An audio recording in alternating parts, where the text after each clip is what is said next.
Selamat pagi kepada saudara-saudari dalam Yesus Kristus. Pada pagi ini, pada hari ini, kita ingin memulaikan satu perjalanan rohani, iaitu membaca Alkitab bersama, dan kita akan membaca dari buku kitab Matius bab 1 ayat sampai ke 17. Ayat 1 sampai ke 17. Mari kita berdoa bersama. Tuhan Bapa di surga, kami menyerahkan masa ini kepada Tuhan Bapa Allah, dan kami berdoa supaya Tuhan membantu kami melalui kerja Roh Kudus untuk memahami firman-Mu, dan kami berdoa supaya Tuhan boleh mengampuni dosa kami. Dalam nama Yesus Kristus kami berdoa bersama. Saudara-saudari, sisilah Yesus Kristus pelajaran rohani dari Matius bab 1 ayat 1 sampai ke 17. Hari ini kita akan sama-sama menyelidikkan sisilah Yesus Kristus seperti yang dicatat dalam Injil Matius. Sisilah ini tidak hanya mencatat nama-nama nenek moyang Yesus, tetapi juga mengungkapkan pelajaran rohani yang mendalam melalui pandangan teologi Wesleyan dan teologi berpusat Kristus. Kita akan belajar bersama bagaimana sisilah ini menunjukkan kesetiaan, inklusivitas, dan anugerah Tuhan yang luar biasa. Sisilah Yesus Kristus inilah senalan nenek moyang Yesus Kristus, keturunan Daud, keturunan Abraham. Sisilah ini menunjukkan bahawa Yesus adalah keturunan langsung dari dua tokoh penting dalam Perjanjian Lama, Abraham dan Daud. Ini mentegaskan bahawa Yesus adalah Mesaya yang dijanjikan dalam kitab suci. Abraham adalah bangsa Israel, bapa kepada bangsa Israel. Ia adalah orang yang dipilih Allah untuk menjadi bapa kepada umat yang akan membawa berkat kepada seluruh dunia. Aisyah adalah anak Abraham yang menjadi pengwaris janji Allah kepada Abraham. Dia adalah bapa Yakub yang kemudian menjadi nenek moyang 12 suku Israel. Yakub adalah anak Ishak yang menerima berkat dan janji Allah. Dia mempunyai 12 anak lelaki yang menjadi nenek moyang 12 suku Israel. Keturunan Daud. Daud adalah Raja Israel yang paling terkenal. Dia dipilih oleh Allah untuk menjadi raja dan dijanjikan bahawa Mesaya akan datang dari keturunan. Solomon adalah anak Daud yang menjadi raja setelah Daud. Dia dikenal sebagai raja yang bijaksana dan makmur. Setelah beberapa generasi, kerajaan Israel runtuh dan rakyat dibuang ke Babel, dan berjanji Allah tentang Mesaya tetap terpelihara. Saudara-saudari, pemulihan dari pembuangan. Setelah pembuangan ke Babel, umat Islam mengalami masa yang sukar dan sulit. Namun Allah tetap setia kepada janjinya. Umat Israel diizinkan kembali ke tanah leluhur mereka. Menantikan Mesaya di tengah-tengah pemilik pemurahan ini, umat Islam tetap menantikan kedatangan Mesaya yang ditunggukan. Kelahiran Yesus Kristus, keturunan Daud. Yesus adalah keturunan langsung Raja Daud sesuai dengan janji Allah. Lahir dari perawat Maria. Yesus dilahirkan dari seorang perawat yang bernama Maria yang merupakan mukjizat dari Allah. Yesus adalah Mesaya yang dinantikan oleh umat Israel selama berabad-abad. Yesus datang untuk menjadi juru selamat bagi seluruh umat manusia. Yesus Kristus adalah juru selamat saya dan juga kamu. Saudara-saudari, makna sisilah Yesus adalah janji Allah terpenuhi. Sisilah Yesus menunjukkan bahawa Allah setia pada janji untuk mengirim Mesaya juru selamat dunia. Yesus benar-benar manusia. Dia sepenuh kemanusiaan, sepenuh keilahian. Dia kerana dia memiliki sisilah keluarga yang jelas. Yesus adalah Mesaya yang dijanjikan kerana dia adalah keturunan Daud dan Abraham. Sisilah Yesus menunjukkan bahawa keselamatan yang dia bawa ditunjukkan bagi semua orang, bukan hanya bagi satu bangsa. Kita lihat ada 14 generasi dari Abraham sampai Daud dalam sisilah bab 1 Matius ayat 1 sampai 17. 14 generasi dari Daud sampai pembuangan ke Babel, dan 14 generasi dari pembuangan ke Babel sampai Kristus Tambah semua adalah 40 generasi. Yesus Mesias dijanjikan, Abraham adalah papa Israel, bangsa Israel, Daud adalah raja yang dijanjikan akan melahirkan Mesias, dan pemuanggan masa sulit bagi umat Israel tentang janji Allah tetap terpelihara. Yesus Mesias yang dinantikan juru selamat dunia.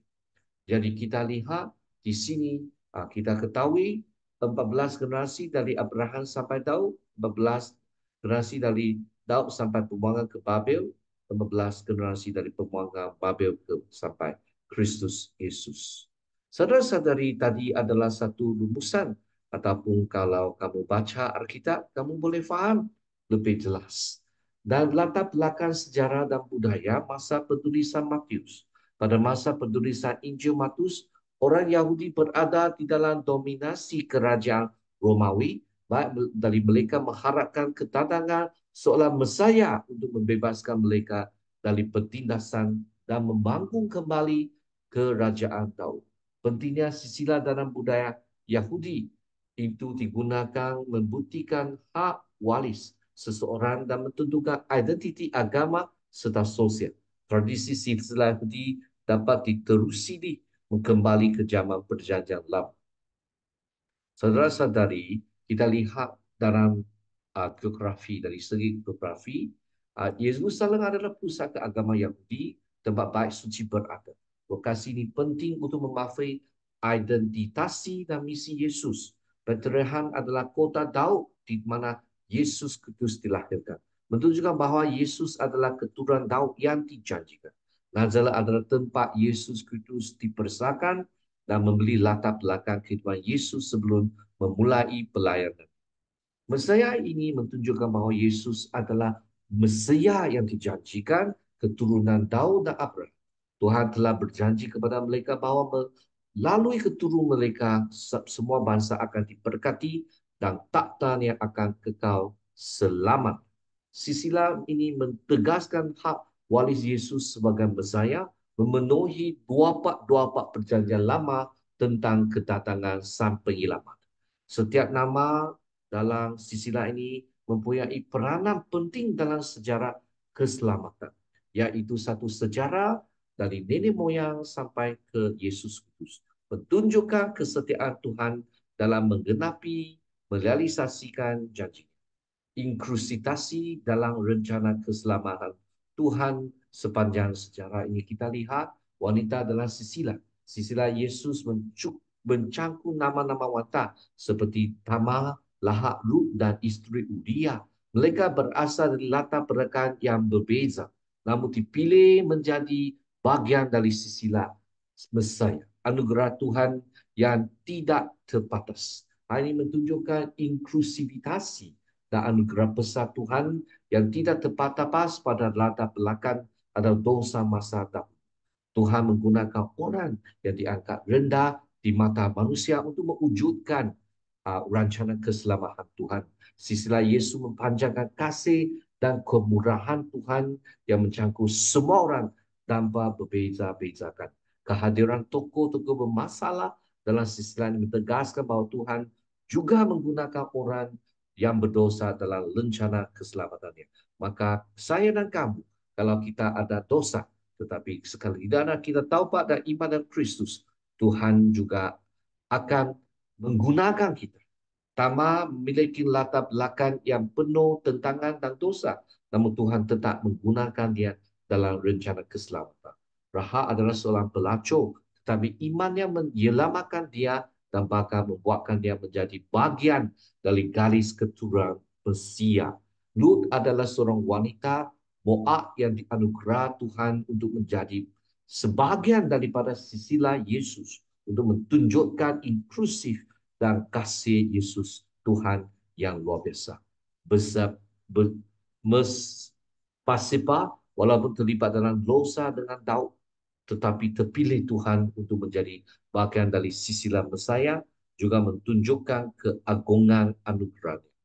Teologi Wesleyan dan Blind Chapel, anugerah Prevenient Grace ataupun anugerah persiapan yang difaham oleh John Wesley, di mana iaitu anugerah Tuhan yang bekerja dalam hidup kita sebelum kita menyedari, ya, melalui anugerah persiapan ini Tuhan menyedarkan kita mengetahui keselamatan.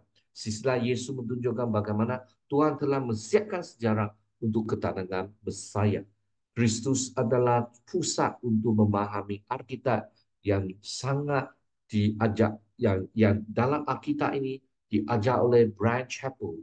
Ini menunjukkan kepada Kristus, menunjuk kepada tentang pada akhirnya Alkitab pada akhirnya menunjukkan Yesus Kristus dan rencana keselamatannya. Sisilah Yesus melupakan sebagian dan kisah benar yang menggenapi janji-janji Tuhan melalui Kristus. Anugerah yang membangkitkan. Wesley menekankan bahwa anugerah Tuhan adalah kekuatan yang memampukan kita untuk hidup dalam kekudusan. Sisilah Yesus menunjukkan bagaimana Tuhan menggunakan orang-orang yang berdosa untuk mewujudkan keselamatan, rencana keselamatan. Ya. Saudara-saudari, Yesus penggenapan janji. Sisilah ini membawa kepada kerahan Kristus. Penyelamat dunia, Yesus penggenap dari semua janji Tuhan dalam perjanjian lama yang membawa pengampunan dosa dan kehidupan abadi. Rencana keselamatan yang berkelanjutan. Teologi Wesleyan menekankan bahawa rencana keselamatan Tuhan adalah dinamik dan terus berlanjut melalui setiap generasi. Branch pun juga menunjukkan bahawa kisah Alkitab pada akhirnya dalam perjanjian lama ini menunjuk kepada Kristus yang merealisasikan janji Tuhan di perjanjian lama. Kita diingatkan untuk hidup dalam iman dan bersyukur atas karya keselamatan Tuhan yang agung yang digenapi dalam Yesus Kristus. Sisilah Yesus mengungkapkan kesetiaan, inklusivitas dan anugerah Tuhan yang tiada tara. Kesetiaan Tuhan ini menjadi refleksi untuk sisilah Yesus. Sepanjang nama itu bukan tidak ada makna, tetapi ini menunjukkan kesetiaan Tuhan untuk merealisasikan janji Tuhan terhadap manusia dan kepada Abraham dan Daud khasnya. Setiap nama dalam sisilah memiliki peranan penting dalam sejarah keselamatan. Inklusivitas rencana keselamatan orang yang berbeza-beza latar belakang yang banyak dosa dalam masa lalu, termasuk dalam rencana keselamatan. Hal ini menunjukkan kasih dan anugerah Tuhan yang tidak terbatas. Penggenapan janji melalui Kristus itu adalah nyata untuk mengampuni dosa kita dan berkau kehidupan yang kekal. Maka kita perlu hidup dalam iman dan syukur, menerima anugerahan Tuhan dan menderatani kesetiaan Tuhan dalam jiwa saya dan kamu.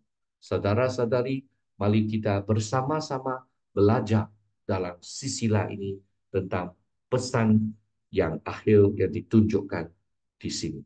Semoga Tuhan memberkati saya dan kamu apabila kita membuka baca Alkitab dan merenung akan firman Tuhan. Dalam marilah kita berdoa bersama. Tuhan Bapa di surga, kami puji syukur atas karunia Tuhan yang memperkau kepada kita untuk belajar dari ayat 1 sampai 17 dalam bab 1 kitab Matius. Semoga Tuhan memberkati kita supaya memberkati kami supaya jiwa kami boleh belajar untuk hidup mengikut kehendak Tuhan. Dalam nama Yesus Kristus kami berdoa bersama. Amin. Semoga Tuhan memberkati